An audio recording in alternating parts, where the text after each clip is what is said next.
todo sea para su gloria. Amén. Vamos a leer en el libro de Hechos, capítulo 16, versículo 19 al 34. El que no tiene Biblia no se preocupe, volvemos acá. Y cuando los amos de la joven se dieron cuenta que se habían esfumado la esperanza de ganar dinero, echaron mano a Pablo y a Silas y lo arrestaron a la plaza ante las autoridades. Versículo 20. Los presentaron ante los magistrados y dijeron: estos hombres son judíos y están alborotando en nuestra ciudad, enseñando costumbres que a los romanos se nos prohíbe admitir y practicar. Entonces la multitud se amotinó contra Pablo y Silas, y los magistrados mandaron que les arrestaran, que les arrancaran las ropas y los azotaran. Después de dar muchos golpes, los echaron en la cárcel. Ordenaron al carcelero que los custodiara con mayor seguridad. Al recibir tal orden, los metió en el calabozo interior y le sujetó los pies en el cepo. Es decir, le quitaron la ropa, lo azotaron, sí, lo pusieron en el peor lugar, en un cepo, y no solamente que lo pusieron en un cepo en la cárcel, sino también que le sujetaron los pies, no con cadenas. El versículo 25 dice: a eso de la medianoche, Pablo y Silas se pusieron a orar y a cantar himnos a Dios, y los otros presos los escuchaban. De repente se produjo un terremoto tan fuerte que la cárcel se estremeció hasta sus cimientos. Al instante se abrieron todas las puertas y a los presos se les soltaron las cadenas. El carcelero despertó y al ver las puertas de la cárcel en par, sacó la espada y estuvo a punto de matarse, porque pensaba que los presos se habían escapado. Pero Pablo le gritó: no te haga ningún daño, todos estamos aquí. El carcelero pidió luz, entró precipitadamente y se echó temblando a los pies de Pablo y Silas. Luego los sacó y le preguntó: señores, ¿qué tengo que hacer para ser salvo? Cree en el Señor Jesús, así tú y tu casa o tu familia serán salvos, le contestaron. Luego le pusieron la palabra de Dios a él y a todos los demás que estaban en su casa. A esa hora de la noche el carcelero se los llevó y les lavó las heridas. Enseguida fueron bautizados, él y toda su familia. El carcelero los llevó a su casa, les sirvió comida, se alegró mucho junto con toda su familia por haber creído en Dios. Tremenda esta historia, terrible. Hoy vamos a hablar, el título de esta predicación es Edifica las relaciones en las pruebas, ¿no? Y en el libro de Santiago, que es un libro que también escribió el apóstol Pablo, ¿sí? En Santiago, capítulo 1, del versículo 2 y 4, dice así: hermanos míos, considérense muy dichosos cuando tengan que enfrentarse con diversas pruebas, pues ya saben que la prueba de su fe produce constancia, y la constancia debe llevarse a feliz término la obra para que sean perfectos e íntegros sin que le falte nada. Y cuando hablamos de prueba, ¿no? Esta palabra prueba es una palabra que ninguno de nosotros quiere pasar por esa circunstancia. Sí, prueba, cuando buscamos en el diccionario prueba, dice acción y efecto de probar. No, otro significado es el medio o instrumento para mostrar una falsedad o una verdad. También dice en el diccionario si buscamos la palabra prueba. También, ¿no? Cuando estamos acostumbrados, cuando nos exponen a un examen, ¿no? En el colegio, en la facultad o en algún curso que hacemos, ya sea de manera presencial o virtual, nos exponen a prueba para saber si hemos aprendido los conocimientos que el docente o que el lugar nos haya transmitido, ¿no? Es una prueba, ¿no? Quieren probar si realmente, como dice así la palabra, si realmente hemos podido aprender esos contenidos, ¿no? Cuando se produce un producto o se quiere brindar un servicio o se quiere vender algún producto determinado, se pone a prueba, ¿no? Y se comercializa o se da ese producto para que la gente lo pruebe, para que la gente pueda decir si ese producto es bueno o malo, rico, saludable o no saludable, ¿no? Se pone a prueba. O cuando se hacen estudios de diferentes magnitudes para poder ver si el suelo está en condiciones de poder construir en ese lugar, en ese terreno, una edificación o una base, ¿no? Se pone a prueba el terreno, ¿no? Hay que probar si el terreno es bueno para esa determinada construcción. Y de la misma manera, sí, en muchos aspectos estamos acostumbrados a ponernos a prueba, ¿no? Todo el tiempo en nuestro lugar de trabajo, si nuestro jefe nos dice hacer un trabajo, nos está poniendo a prueba, ¿no? Prueba nuestras capacidades, prueba si somos honestos, si somos fieles, si somos eficientes, si podemos dar lo mejor. Todo el tiempo, sin darnos cuenta, estamos siendo probados. De la misma manera pasa nuestra vida espiritual, iglesia. De la misma manera le pasó a Pablo y a Silas y a muchos siervos de Dios que han sido puestos a prueba. Aún después vamos a ver que a Jesús también le sucedió lo mismo, ¿no? Dice que cuando ayunó 40 días y 40 noches, ¿se acuerdan en el desierto? ¿Qué sucedió? Vino Satanás y lo puso a prueba, ¿no? Y le dijo varias veces, escrito está. No, si sos el Hijo de Dios, tirate de ese lugar que los ángeles van a venir a salvarte. Si eres el Hijo de Dios, convierte esta piedra en pan, ¿no? Jesús tenía hambre, había pasado 40 días y 40 noches en ayuno y oración. Y así Jesús también fue puesto a prueba, ¿no? Y el Señor también nos habla a través de su palabra, a través del libro de Hechos y a través de muchas historias más, como la historia que leímos recién, que los hijos de Dios también han sido puestos a prueba. En todo momento estamos siendo probados, en todo momento. Pero quédense tranquilos y tranquilas, que hoy el Señor, a través de su palabra, va a respaldar esa prueba y nos va a decir, no temas. Dice la Biblia dice que se repite la palabra no temas 365 veces en la Biblia, la palabra no temas, no tengas miedo. ¿Sí? Es como yo le digo a mi hijo, no tengas miedo, yo estoy acá, tirate de la hamaca o tirate de algún lado alto que yo te voy a agarrar. De la misma manera Dios hace con nosotros, iglesia, en esta mañana. Te quiere decir, no tengas miedo. Si estás a prueba, si tu fe se ha probado con diferentes circunstancias, en diferentes situaciones, y sentí que estás solo o sola, o sentí que no puedes más, hoy en esta mañana Dios te dice, no temas, yo estoy contigo. Amén. También busqué el sinónimo de la palabra prueba y dice desafío. Situaciones difíciles que sirven para probar nuestra fe en el carácter y la obediencia de Dios. Miren esto, me llamó mucho la atención. Prueba significa desafío. Situaciones difíciles que sirven para probar nuestra fe. No solamente para probar nuestra fe, sino para probar nuestro carácter y nuestra obediencia a Dios. Así como Jesús también fue probado 3 veces y Satanás se dio cuenta que no lo pudo flaquear, no pudo hacerlo caer, no lo dejó, dice la palabra de Dios. Después pueden leer esta historia. Pero hoy vamos a volver a la historia del libro de Hechos, sí, capítulo 16 que leímos recién. Vamos a leer el versículo 25 y 26. Número 1, edificaron la fe con la oración y el canto. Mira lo que dice.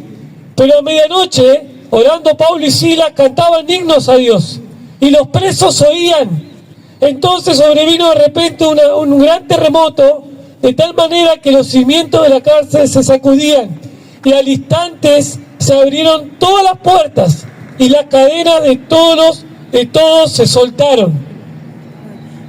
Cuenta esta historia, me voy a meter un poquito más en la historia, que Pablo y Silas habían ido a Filipos, ¿no? Y llegaron a Filipos, a una ciudad donde era una ciudad muy específica, donde era una ciudad prácticamente romana. Es decir, el lugar había sido invadido por los romanos, y los romanos habían tomado esa ciudad, como vimos muchos en los grupos, ¿no? Y la habían tomado como una especie de capital, ¿no? De Roma. Recuerden que Roma había sido en la historia, no lo dice solamente la Biblia, sino también lo dice la historia, había sido, había invadido varios lugares y había invadido también esta ciudad. Esta ciudad tenía muchas particularidades, pero lo habían tomado como la capital. Muchos de las autoridades romanas vivían ahí porque estaban obviamente un poco más lejos de la Roma original o de la Roma principal. Entonces, Filipo había sido un lugar muy estratégicamente muy tomado o muy adquirido por los romanos. Hasta ahí bárbaro. Pero pronto dice que Dios envía a Pablo y a Silas, ¿no? A ese viaje misionero, los envía a llevar la palabra de Dios. Y a través del Espíritu Santo Dios lo va guiando y llegan a Filipo.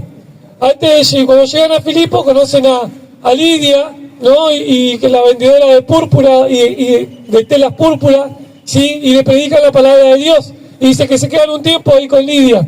Pero después siguen en su camino y siguen en Filipo. Y ahí cuando siguen en Filipo dice que ellos iban al río, a la orilla del río, en ese lugar se acostumbraba, no había sinagoga, no había el templo. Es como que nosotros ahora vengamos a la plaza, como en este mismo momento, ¿no? Y venimos a orar y a buscar a Dios, como lo que estamos haciendo nosotros ahora. Y ellos iban al río y cuando llegó había una mujer, una chica, una joven esclava, y esta mujer molestaba a los hijos de Dios.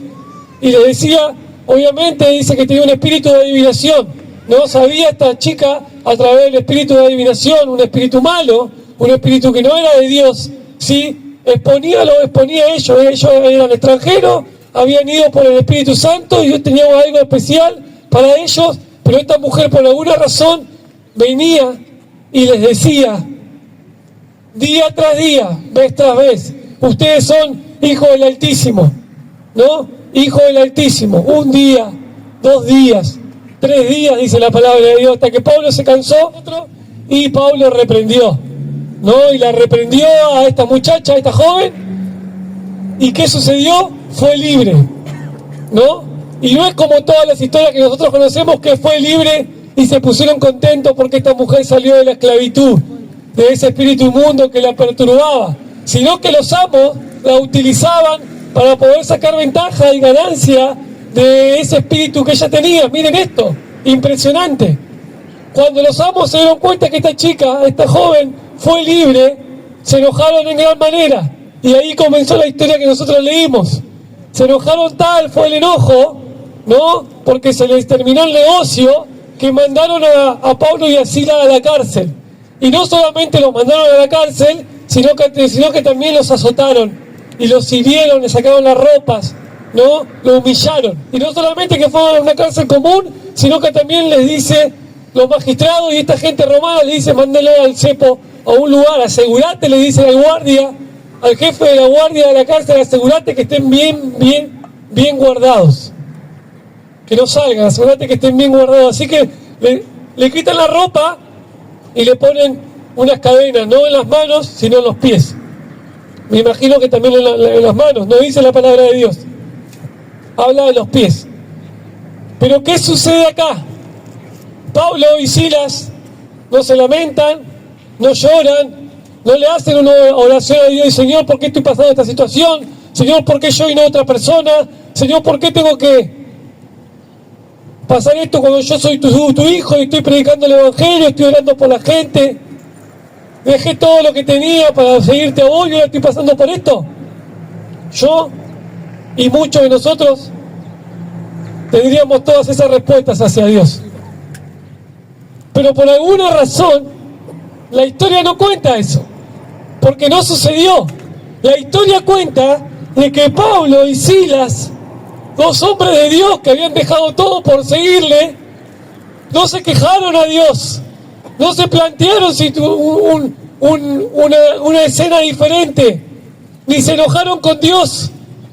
Muchas veces la gente se aparta de Dios porque entra en un momento de prueba y lo primero que hace Satanás es traer al espíritu, al corazón y a la mente queja, duda, preguntas a Dios. Ay, estoy enojado con Dios porque perdí a mi familiar, a mi papá. porque no tengo con qué pasar el Día del Padre hoy, porque hace 10 años que mi papá ya no está más. No, Pablo y Silas no hicieron esto, sino que dice la palabra de Dios en el versículo 25 y 26. Pero a medianoche, orando Pablo y Silas, cantaban himnos a Dios, y los presos oían. Entonces sobrevino de repente un gran terremoto, de la manera que los cimientos de la cárcel se sacudían, las bases, y al instante se abrieron todas las puertas, y las cadenas de todos fueron soltadas, o se soltaron. Dice otra versión. ¿Qué hizo Pablo y Silas? Iglesia, que hoy Dios quiere enseñarnos en esta mañana. Cantar, alabar. Oraron y cantaron a Dios. Oraron y cantaron a Dios. En la adversidad, en el peor momento de su vida,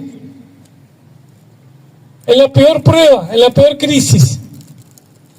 Seguramente que nosotros no estamos acostumbrados a eso. Pero hoy Dios quiere, iglesia, en esta mañana, que podamos tomar este ejemplo, esta enseñanza.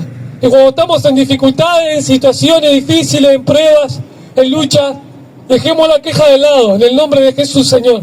Perdóname si me quejo. Hoy quiero alabarte y adorarte a ti, orarte a ti, darte gracias. Porque aún por encima de lo que yo no entienda, por encima de que yo no vea, por encima de lo que a mí me parece, por encima de mis pensamientos, de mis circunstancias, hoy no veo lo que ven mis ojos naturales, sino que veo lo que ven mis ojos espirituales.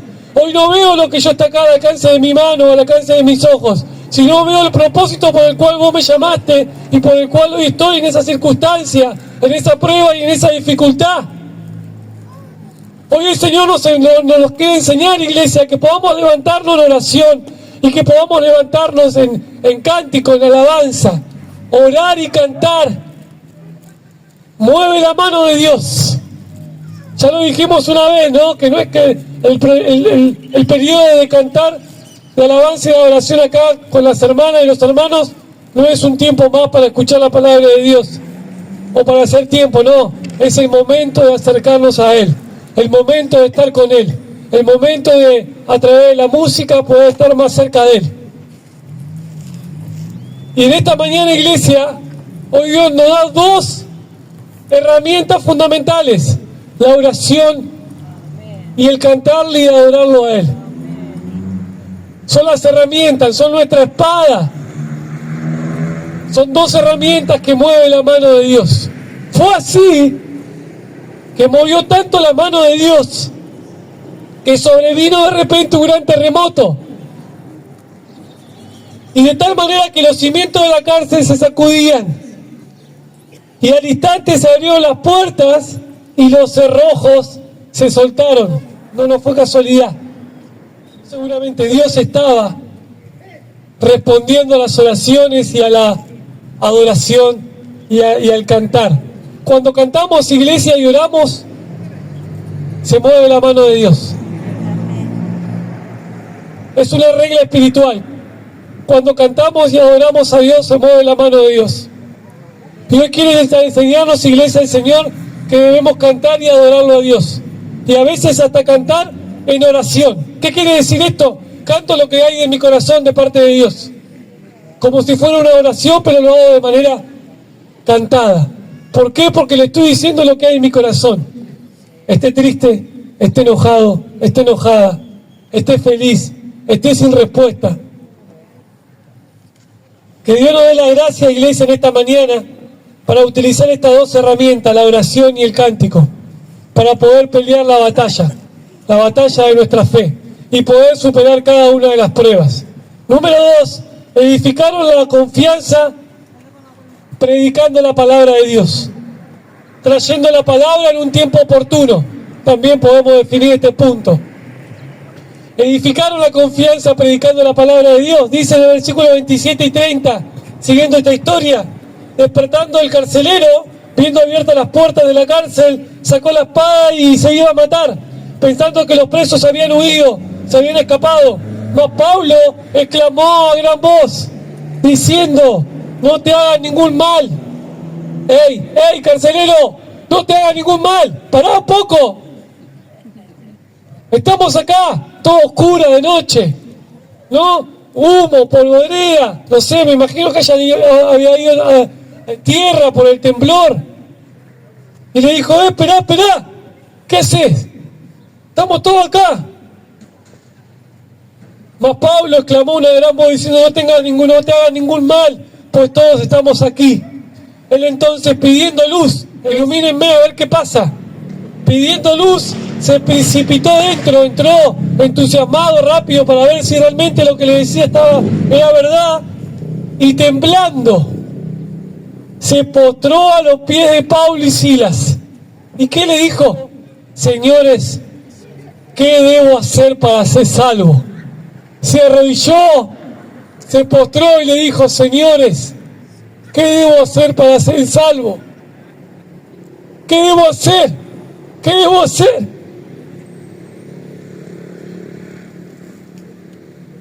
¿Sabían que los soldados romanos tenían una ley y los carceleros más? De que si algún preso se le escapaba, ellos iban a ser expuestos a juicio, y no solamente iban a ser expuestos a juicio, sino que su condena era la muerte. Y no solamente que su condena era la muerte, sino que todos los privilegios que su familia tenía por ser soldado romano se iban a destituir. Así que no solamente que moría esa persona por el carcelero por haber perdido un preso, sino que también toda su familia era perjudicada. Así que por eso el carcelero agarró la espada y se quiso matar, porque dijo, si desapareció prefiero matarme yo mismo a que me maten, a que me hagan pasar vergüenza delante de todos y a que mi familia pase lo que tenga que pasar. Para nosotros hoy es impensado esta situación, pero era la ley romana. Tenían muchos privilegios, pero también tenían muchos precios, un precio muy alto que pagar. El Señor estaba usando esta circunstancia para traer salvación a este carcelero. El Señor estaba usando esta prueba de Pablo y Silas para traer salvación al carcelero, para que otros conozcan a Dios, para que otros conozcan a Dios. Y nadie puede hacer esta pregunta si no tiene el Espíritu Santo. Nadie puede hacer esta pregunta, ¿cómo tengo que ser salvo?, si no ha sentido el mover de Dios. El carcelero ha tenido una experiencia con Dios en ese momento. No solamente porque su vida había sido salva de la muerte, sino también porque Dios estaba obrando en la vida de este carcelero. Si no, vamos a ver que también estaba obrando en la vida de su familia. Entonces, cuando estamos en prueba, Dios no solamente está obrando en nuestra vida, está trayendo paciencia, está trayendo obediencia, está probando nuestra fe, de qué metal estamos hechos, si somos un metal liviano o estamos hechos de un metal grueso. Nuestra fe cómo está cuando está puesta a prueba, ¿no? Los metales se le pone fuego para ver cómo están hechos, de qué material, qué resistencia tienen. Y de la misma manera, nosotros, iglesia, no debemos callar cuando estamos en prueba. Es el momento donde más tenemos que orar, donde más tenemos que cantar a Dios y donde más tenemos que predicar su palabra, donde más tenemos que compartir de la palabra de Dios a tiempo y fuera de tiempo, donde más tenemos que llevar su palabra, donde más tenemos que aferrarnos a ella, a sus promesas, a lo que Él nos prometió. Más de su palabra y menos de nuestro pensamiento y razonamiento, y menos de nuestras emociones, de lo que estamos sintiendo, de lo que nos parece, o de las situaciones que estamos viviendo. Número 3, edificaron en la salvación a toda una familia. El tercer propósito que Dios tiene para nosotros en esta mañana. En el versículo 31 y 36 del capítulo 33 del capítulo 16 dice: ellos dijeron, creen en el Señor Jesucristo y serás salvo tú y tu casa. Y le hablaron la palabra del Señor a él y a todos los que estaban en su casa. Y él, tomándolos en aquella misma hora de noche, les lavó las heridas, es decir, limpió las heridas de Pablo y de Silas, porque habían sido azotados, habían sido golpeados, maltratados, desnudados. Y enseguida se bautizó con él todos los suyos. Tremendo. Tercer propósito de Dios. No solamente que Dios quería que el carcelero sea salvo, sino que toda su familia. De la misma manera nosotros, Dios quiere que no solamente seamos salvos nosotros, sino toda nuestra familia. Todos nuestros seres queridos, nuestros hijos, nuestros padres, nuestros nietos, nuestros primos y aún nuestros amigos. Pablo y Silas sabían por la revelación del Espíritu Santo que el carcelero tenía familia, tenía hijos, tenía esposa.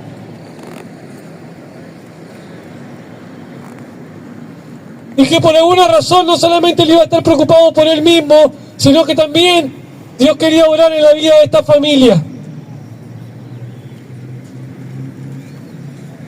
Por eso le dice, serás salvo tú y tu casa.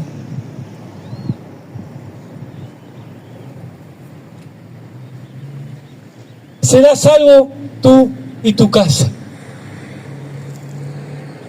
Y hay algo que también la Iglesia de Dios quiere enseñarnos, de que debemos velar por nuestra familia, orar por nuestra familia, aún estando en prueba, en dificultad, aún estando nuestra fe en prueba día tras día, momento tras momento. Debemos orar por nuestra familia. Y no solamente orar, sino que nuestra familia pueda conocer al Señor. La salvación es personal. La salvación es personal, pero cuando Dios llega a una familia, cuando Dios llega a una persona, Dios quiere cambiar también la familia, todo el entorno, nuestros seres queridos, a los que amamos, a los que le dedicamos tiempo, a lo que es nuestra prioridad. Así como lo hizo en la vida del carcelero.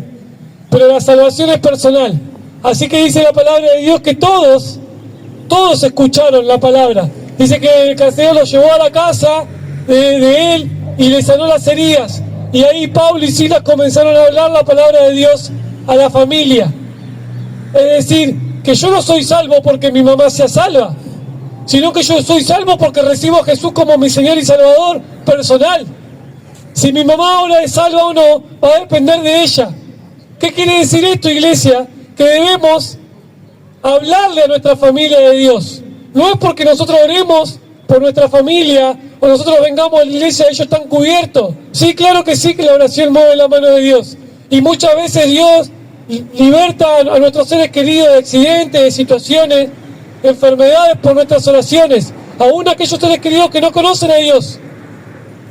Pero ¿saben qué? Dios anhela, como también anheló la vida del carcelero, que podamos hablarle de la palabra de Dios, como lo hizo Pablo y Silas. Pablo y Silas no solamente le predicaron al carcelero, sino que también cuando el carcelero lo llevó a su casa, le sanó las heridas, también le hablaron de Dios a su familia. Entonces ahí aprendemos también que nosotros debemos hablarle de Dios a nuestra familia, aún en situación de prueba. Y decirle, ¿sabes qué? Estamos pasando esta situación familiar. Hemos perdido un familiar, a nuestros seres queridos, o estamos en una situación económica difícil, pero ¿sabes qué? Dios me dijo que es mi pastor y nada me va a faltar. ¿Sabes qué? Estamos solos, pero Dios nos dijo que Él iba a estar con nosotros todos los días, hasta el fin del mundo. ¿Sabes qué? Estoy enfermo o estoy enferma, pero Dios me dijo que era mi Salvador y mi sanador. Así como lo es para mí, también va a ser para vos. Que en este tiempo, iglesia, podamos hablarle a nuestros seres queridos de la palabra de Dios. Y que ellos también puedan tener ese encuentro con Dios. Es difícil, y para nuestra naturaleza humana a veces es difícil. Porque ellos conocen nuestras cosas buenas y nuestras cosas malas. Pero para Dios no hay nada imposible. Porque el que comenzó la obra en nosotros, Él la va a terminar. Por eso dice que vos y tu casa serán salvos. No es porque vos solamente vas a guardar a tu familia, porque vos sola o solo sos cristiana y venís a la iglesia, sino que también en algún momento ellos van a acercarse al Señor. Pero es tu responsabilidad de poder hablarle de Dios a ellos y seguir orando por ellos, aunque a veces te desanimes y no veas que lleguen y no veas que su situación no cambie, porque en algún momento van a llegar, porque es promesa y palabra de Dios. Y Él nos dijo dice que la palabra de Dios, que Dios no es hijo de hombre para que se arrepienta, ni para que mienta, porque el que prometió lo va a cumplir a su determinado tiempo. Amén. Y por último, el versículo 34 dice, llevándolo a su casa, le puso a la mesa, se regocijaron con toda su casa por haber creído en Dios. Versículo 34, número 4, edificamos nuestras vidas con la celebración. Mayormente cuando somos cristianos, ¿no?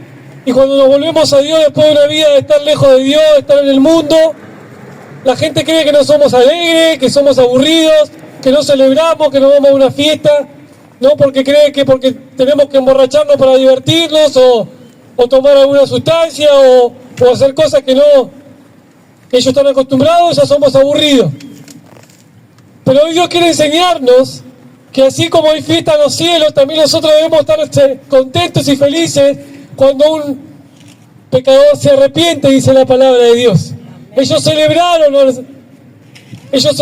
comieron, no, todo fue una noche espectacular, fue una noche tremenda, ¿no? Porque comenzó con Pablo y Silas presos y amanecieron salvos, bautizados, sanos, libres, hicieron una fiesta, dándole gloria a Dios porque Dios había llegado a esa familia, dándole gloria a Dios porque se habían bautizado. Por eso nosotros cuando hay bautismo celebramos y nos ponemos felices, porque entendemos y creemos que hay fiesta en los cielos cuando un pecador se arrepiente. Pero también dice la palabra de Dios que cuando lo recibimos a Jesús como nuestro Señor y Salvador y le decimos, acá estoy, Señor, vengo a vos, también hay fiesta en los cielos, porque Dios no estaba esperando como así habías estado esperando la vida del carcelero. Dios preparó toda circunstancia, toda prueba,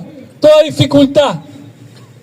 Dios puso a prueba a Pablo y a Silas para un propósito aún mayor, para un propósito eterno, no conforme a lo que ven nuestros ojos naturales, sino conforme a lo que ven nuestros ojos espirituales.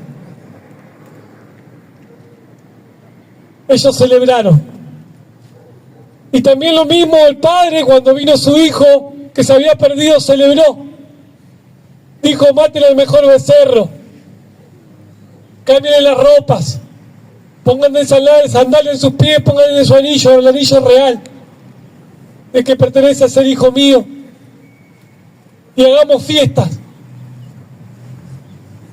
De la misma manera, en esta mañana el Señor quiere hacer fiesta, iglesia, a nuestra vida, aún por encima de las circunstancias, por encima de la prueba, por encima de la dificultad. Porque Él no está mirando lo que nuestros ojos naturales ven, lo que está al alcance de nuestros ojos, sino que Él está mirando más allá, está mirando un propósito eterno. ¿Saben qué? Después Pablo escribe a la iglesia de los filipenses, a la iglesia de Filipo, y ¿saben quiénes eran los que estaban ahí al pie del cañón de esa iglesia muchos años después? No solamente Lidia, la vendedora de tela púrpura, sino también el carcelero y toda su familia. Porque Dios tenía un propósito eterno, un propósito por encima de esa circunstancia, por encima de si Pablo o Silas estaban en la cárcel, siendo azotados, siendo heridos, desnudos, esposados de pies y manos y aún avergonzados. Seguramente Pablo y Silas podrían haberse preguntado, Señor, ¿nos trajiste hasta acá? ¿Nos enviaste a predicar? Dejamos todo lo que teníamos, decidí seguirte y me llegás a vivir esta situación. Muchos de nosotros lo hemos preguntado muchas veces, pero el Señor te dice en esta mañana, iglesia, yo no te voy a dejar, no temas, yo estaré contigo todos los días hasta el fin del mundo. Esa es nuestra promesa como iglesia. Si hoy estás en prueba, el Señor te dice, no temas, no tengas miedo, yo estoy con vos todos los días hasta el fin del mundo. Yo voy a estar con vos, no voy a dejar que nada te pase, pero mi propósito se tiene que cumplir, aún por encima de las circunstancias que estás viviendo ahora.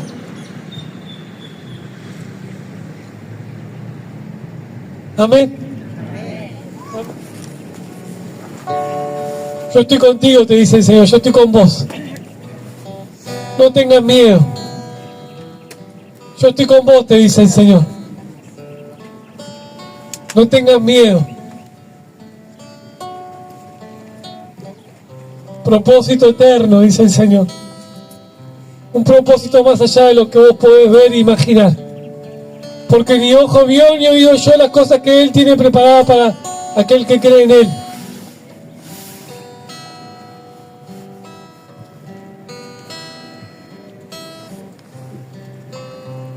Señor, te damos gracias por tu palabra. Gracias por esta mañana, Señor. Gracias porque vos querés llevarnos a un nuevo nivel espiritual como iglesia. Vos querés llevarnos, Señor, a superar cada prueba, no a renunciar. No a renunciar a nuestra fe y decir, no, esto no es para mí porque yo creí que era de otra cosa, creí que me iba a ir bien todo el tiempo. O cuando tengo obstáculos ya renuncio, tiro la toalla, ¿no? Y no me presento a este examen. No, esto no es para mí, te dijo Satanás. Esto no es para vos. Y te mintió. Y te hizo alejarte de sus caminos. Y te hizo mirar las cosas de este mundo y te hizo volver a los viejos caminos. Pero Dios te dice, mío eres tú. Yo estoy con vos, te dice el Señor. No temas. Así como el Padre esperó a su Hijo que se había apartado, así el Señor en esta mañana te espera con los brazos abiertos para celebrar. Así como el carcelero se iba a quitar la vida y Dios le dio una nueva oportunidad, y no solamente que fue salvo, sino que también toda su casa y toda su familia conoció al Señor. Dios tenía un nuevo plan para él. Dios tenía una historia diferente para él. Él no veía la salida más que la muerte, pero Dios utilizó la circunstancia más difícil para él como carcelero y para Pablo y Silas como hijos de Dios, para que podamos acercarnos a Él y poder reconocerlo a Él como nuestro Señor y Salvador. Gracias, Señor, por esta mañana. Gracias porque tu misericordia se renueva. Gracias por tu palabra, Señor. Hoy te pedimos en el nombre de Jesús que te lleves toda carga, toda pesadez, toda preocupación, aún toda tristeza que ha generado las pruebas y las dificultades, Señor.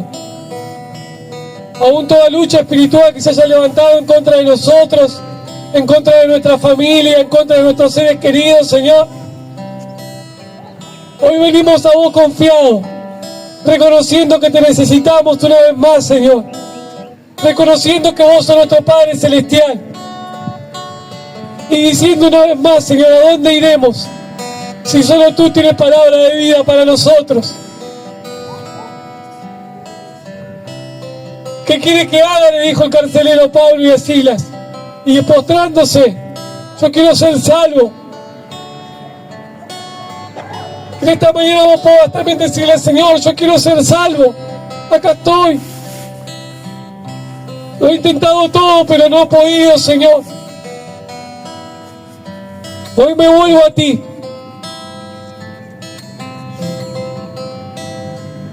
Y si tu fe se ha flaqueado y ha venido dudas, preguntas al Señor, reproches, hoy el Señor te quiere decir en esta mañana que lo que estás viviendo tiene un propósito aún más de lo que vos podés ver e imaginar, un propósito eterno. Es un propósito eterno, aunque no lo puedas ver. Tiene un propósito con los tuyos. Por encima de tus ojos naturales, Moisés no vio la tierra prometida, no pudo. Pero su familia sí. Sus hijos, sus nietos han disfrutado de la promesa de Dios. En algunos casos puede ocurrir como Moisés, en otros Dios nos va a dar la bendición de poder verlo. Pero propósito eterno, tú y tu casa serán salvos. Tú y tu casa serán salvos, dice el Señor. Es un tiempo nuevo, iglesia, para levantarnos, no para cuando venga en prueba abandonar, o flaquear, o tirar la toalla, de abandonar la pelea. El boxeador cuando tira la toalla significa que ya abandonó, se rindió. Nosotros no somos los que retrocedemos. Nosotros no somos los que retrocedemos, porque Él va delante nuestro, como guerrero gigante, peleando la batalla de la fe por nosotros. En el nombre de Jesús, Señor, te bendecimos en esta mañana, te glorificamos y te honramos en esta mañana, Señor. Tú eres nuestro Padre Celestial. Hoy estamos en tu casa una vez más, Señor. Hoy venimos a vos, reconociendo que vos sos nuestro Dios, que vos sos nuestro Padre Celestial. Que a ti venimos, Señor, confiado y confiada en que vos nos vas a hacer descansar. En el nombre de Jesús, Señor. En el nombre de Jesús. Todo espíritu de duda ahora se va en el nombre de Jesús. Todo espíritu de falta de fe ahora se va en el nombre de Jesús. En el nombre de Jesús de Nazaret. Fortalece nuestra fe en esta mañana, Señor, en el nombre de Jesús. Aún por encima de las circunstancias. Hoy no miramos las circunstancias. Hoy te miramos a ti, Señor, el autor y consumador de nuestra fe. Hoy te miramos a ti, Señor. En el nombre de Jesús. En ti está nuestra esperanza. En ti está nuestra esperanza. Sin importar las circunstancias. En el nombre de Jesús, Señor, te damos gracias. Renueva nuestra fe, renueva nuestra relación con vos, Señor. Renueva nuestra fuerza, Señor, como al principio. Renueva nuestra relación con vos, Señor. Satanás no ha querido llevar por que caigamos, que flaqueemos, que tiremos la toalla, pero el Señor hoy viene a traer palabra de vida eterna. Palabra de decirte no temas, yo estoy con vos. Yo estoy con vos. Yo te voy a levantar, te dice el Señor. Poné tu mirada en mí, el autor y consumador de la fe. En el nombre de Jesús, gracias, Señor. Gracias, Señor, en esta mañana. Porque te miramos a ti. Ponemos nuestros ojos en ti. En el nombre de Jesús. Amén.